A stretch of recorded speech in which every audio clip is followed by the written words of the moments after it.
ఇక్కడ ముఖ్యంగా వచ్చే సమస్యలు శానిటేషన్ సమస్యలు, డ్రైన్స్ కొంచెం చూడమని చెప్పారు.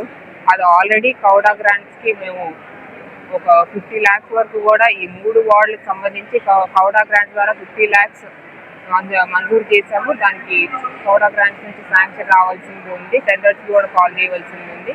ఇది త్వరలోనే ఈ ప్రాసెస్ కూడా త్వరలో చేపడతాము. అలాగే వార్డ్ నెంబర్ 30 వాళ్ళు కూడా వచ్చేసి మాకు రోడ్స్ పడ్డాయమ్మా, చాలా సంతోషం అని చెప్పారు. ఇది నిజంగా మన తుని టౌన్కి ఒక మంచి శుభవార్త. ఇలాగ ప్రజలు హ్యాపీగా ఉంటే ఇదంతా కూడా మనకు మంచి శుభశకునం కూడా మనం భావించాలి. ఇవాళ కూటమి ప్రభుత్వం పేదల కోసం అలాగే ప్రజల కోసం ఇవాళ నిజంగా కట్టుబడి ఉందనడానికి మన తుని టౌన్ రోడ్స్ ఒక నిదర్శనం. ఇవాళ గవర్నమెంట్ ఏర్పడిన దగ్గర నుంచి కూడా చాలా మంచి కార్యక్రమాలు కూడా చేసుకుంటున్నాము. అలాగే మన తుని టౌన్కి వచ్చేసి ఇప్పటి వరకు మనం ఒక 40 కోట్ల వరకు కూడా ఖర్చు పెట్టున్నాము. అటు పార్క్ రాజావారి పార్క్ డెవలప్మెంట్ కానివ్వండి, రోడ్స్ కానివ్వండి, డ్రైన్స్ కానివ్వండి, హాస్పిటల్ కొంచెం డెవలప్మెంట్ కానివ్వండి, అలాగే ఈ శానిటేషన్ ట్రాఫిక్ సమస్య, ఈ రెండు కూడా నా అట్మోస్ట్ ఇంపార్టెన్స్. ఈ శానిటేషన్ ట్రాఫిక్ సమస్య గురించి ఈ రెండు కూడా ప్రత్యేక యాక్షన్ ప్లాన్ అనేది రూపొందిస్తున్నాం. వచ్చిన 2 ఏళ్లకే మన తుని టౌన్ ప్రజలు ఇవాళ నిజంగా ప్రజా దర్బార్లో ప్రజలందరూ కూడా వచ్చి మీరు వచ్చిన తర్వాత మేమైతే డిఫరెన్స్ అనేది ఖచ్చితంగా చూస్తున్నామమ్మా. గత పరిపాలన కన్నా ఇప్పుడు చాలా బాగుంది. కాకపోతే మాకు వచ్చింది సమస్యల్లా ఈ శానిటేషన్ సమస్య, ఇంకా ట్రాఫిక్ సమస్య. కాబట్టి వాళ్ళకు కూడా నేను చెప్తున్నాను, శానిటేషన్ అండ్ ట్రాఫిక్ అనేది నాకు అట్మోస్ట్ ఇంపార్టెంట్. సో దానికి ఒక స్పెషల్ యాక్షన్ ప్లాన్ అనేది కూడా నేను తయారు చేస్తాను. కొన్నాము నక్కపల్లిలో మన ఆర్సెల్ఆర్ మిట్టల్ వారి స్టీల్ ప్లాంట్ శంకుస్థాపన. నిజంగా ఇది మన తుని నియోజకవర్గానికి దగ్గరలోనే ఉంది కాబట్టి మన తుని యువతకు కూడా చాలా మంచి పరిణామం. రాబోయే రోజుల్లో కూడా వాళ్ళందరికీ కూడా ఉద్యోగాలు కల్పిస్తాయి. నేను ఎలక్షన్లో హామీ కూడా ఇచ్చాను.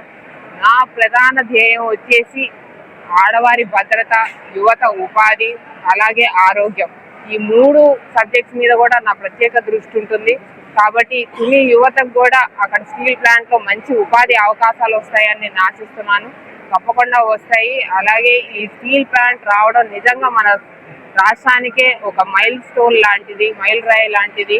ఇవాళ ఆనాడు 2024 ఎలక్షన్లో నిజంగా ఈ స్టీల్ ప్లాంట్ యొక్క క్రెడిట్ నిజంగా ప్రజలకు ఇవ్వాలి. ఆనాడు 2024 ఎలక్షన్లో మన కూటమి ప్రభుత్వానికి వాళ్ళు ఓటేస్తే ఇవాళ మన సీఎం గారు నారా చంద్రబాబు నాయుడు గారి బ్రాండ్ ఇమేజ్ తోటి ఇవాళ మనకి ఆ స్టీల్ ప్లాంట్ రావడం జరిగింది. మన యువ సారథి, యంగ్ డైనమిక్ లీడర్ మన లోకేష్ గారి సారథిలో ఇవాళ ఆ స్టీల్ ప్లాంట్ మనకు రావడం జరిగింది. నిజంగా ఇది రాష్ట్రానికి ఎంతో గర్వకారణమైన విషయం. ఈ స్టీల్ ప్లాంట్ ద్వారా కూడా మన రాష్ట్రం ఎంతో అభివృద్ధి చెందుతుంది.